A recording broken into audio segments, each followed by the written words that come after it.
ഇലകളിൽ നടക്കുന്ന പ്രകാശ സംശ്ലേഷണ പ്രക്രിയയാണ് ചെടികൾക്ക് വളരാനും ഉൽപാദനം നടത്താനുമുള്ള ഊർജം പ്രദാനം ചെയ്യുന്നത്.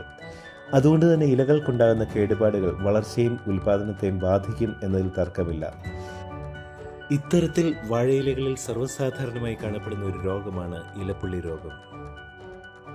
സെർക്കോസ്പോറ എന്ന കുമിൾ കാരണം വാഴയിലകളിൽ വരകൾ പോലെയും വൃത്താകൃതിയിലും തവിട്ട് പുള്ളിക്കുത്തുകളും ചുറ്റും മഞ്ഞ വലയമായി തുടങ്ങി കാലക്രമേണ പുള്ളിക്കുത്തുകൾ വന്ന ഭാഗം കരിഞ്ഞ് തമ്മിൽ യോജിക്കുകയും വാഴയില അരികുവശത്തുനിന്ന് അകത്തേക്ക് കരിഞ്ഞു പോവുകയും ചെയ്യും. സിഗറ്റോക്ക ഇലപ്പുള്ളി രോഗം എന്നറിയപ്പെടുന്ന ഇത് മറ്റ് വാഴകളിലേക്ക് പകരുകയും ചെയ്യും. ഇലപ്പുള്ളി രോഗത്തിൻ്റെ പ്രധാന കാരണം തോട്ടങ്ങളിലെ വെള്ളക്കെട്ടാണ്. സൂര്യപ്രകാശം ലഭിക്കാത്ത തോട്ടങ്ങളിലും ഇലപ്പുള്ളി രോഗം കൂടുതലായി കാണുന്നുണ്ട്. മൂന്നാമത്തെ കാരണം വായുസഞ്ചാരം ലഭിക്കാത്ത തോട്ടങ്ങളിൽ ഇത് കൂടുതലായിട്ട് കാണുന്നുള്ളതാണ്.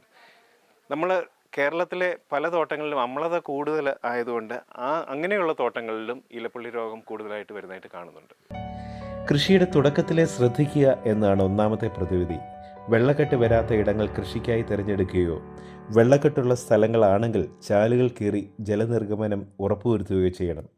ആവശ്യത്തിന് സൂര്യപ്രകാശം ലഭിക്കുവാനും വായുസഞ്ചാരം ഉറപ്പുവരുത്തുവാനും നടുമ്പോൾ ഇടയകലം കുറഞ്ഞത് 2 മീറ്റർ ഉണ്ട് എന്നുകൂടി ഉറപ്പുവരുത്തണം. മണ്ണിൻ്റെ അമ്ലത നിർവീര്യമാക്കുവാൻ നടീലിന് 2 ആഴ്ച മുൻപായി നടുവാനുള്ള കുഴിയൊന്നിന് 500 ഗ്രാം എന്ന തോതിൽ കുമ്മായം ചേർത്ത് മണ്ണുമായി നന്നായി ഇളക്കി ചേർത്ത് കൊടുക്കണം. രോഗലക്ഷണങ്ങൾ കാണുന്നുണ്ടെങ്കിൽ കാർബൻഡാസിം 2 ഗ്രാം 1 ലിറ്റർ വെള്ളത്തിൽ എന്ന തോതിലോ പ്രൊപ്പിക്കണസോൾ 1 മില്ലി 1 ലിറ്റർ വെള്ളത്തിൽ എന്ന തോതിലോ നേർപ്പിച്ച ഇലകളിൽ തളിക്കേണ്ടതാണ്. ഇത് കുമിളുകളുടെ പ്രസരണം ഒഴിവാക്കുന്നതാണ്. കൂടുതൽ പുള്ളിക്കുത്തുകൾ ഉള്ള ഇലകൾ മുറിച്ചു മാറ്റി തോട്ടത്തിന് വെളിയിൽ മണ്ണിൽ കുഴിച്ചു മൂടേണ്ടതാണ്.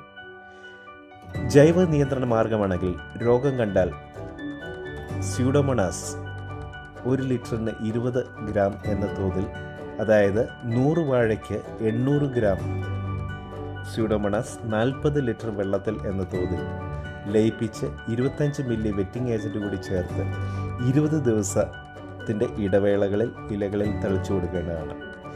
ഇത് രോഗമില്ലാത്ത തോട്ടങ്ങളിൽ 4-ാം മാസം തുടങ്ങി മുൻകരുതലായി ചെയ്യുന്നത് വളരെ ഗുണം ചെയ്യുന്നതാണ്. മഴയ്ക്ക് മുൻപായി ബോഡോമിശ്രിതം 1% വീര്യത്തിൽ തളിച്ചു കൊടുക്കുന്നത് രോഗകാരികളായ കുമിളുകൾ തോട്ടത്തിൽ പരക്കുന്നത് തടയും. ഇലകളുടെ എണ്ണവും ദൃഢതയും പച്ചപ്പും കായുടെ തൂക്കത്തിൽ പടല എണ്ണത്തിൽ നേരെയുള്ള സംബന്ധം ഉള്ളതുകൊണ്ട് ഈ അസുഖത്തെ നിസ്സാരമായി ഒരിക്കലും കാണരുത്.